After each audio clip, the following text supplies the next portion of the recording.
Right wing থেকে left wing এ, ওখানে কিন্তু লেফট উইং থেকে রেফারির বাঁশি বিশ্বজিৎ,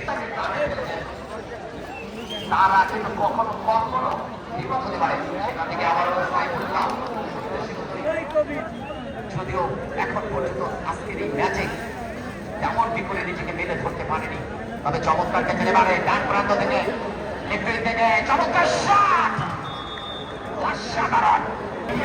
দেখা যায় এই কর্নার থেকে ব্যবধান বাড়াতে পাঠানোর শট কিন্তু সরাসরি খালিদের হাতে, সময় কিন্তু নেই, সময় কিন্তু আস্তে আস্তে কিন্তু এগিয়ে যাচ্ছে। চমৎকার বল করেছিলেন ওখানে কিন্তু খালিদ, সেখান থেকে পাল্টা আক্রমণে আবারও কিন্তু মিরাজুল, চমৎকার খেলছেন এই মিরাজুল, ছোটখাটো ধরনের খেলোয়াড়, দুর্দান্ত খেলছেন, দারুণ পায়ের কারুকাজ, অসাধারণ ভাবে। সুপ্রিয় দর্শক মন্ডলী একটু দয়া করে প্লিজ ভাই ভাই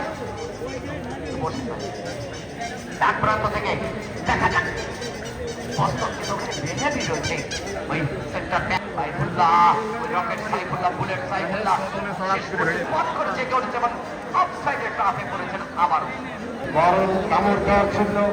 একাধিক প্রস্তুতি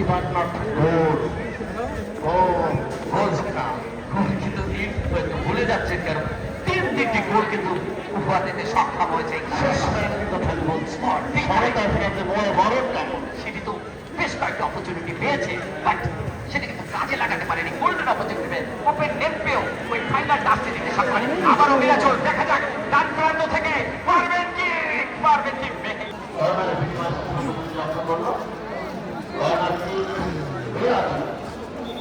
আমরা সকলে কিন্তু রয়েছে ওখানে গোলরক্ষক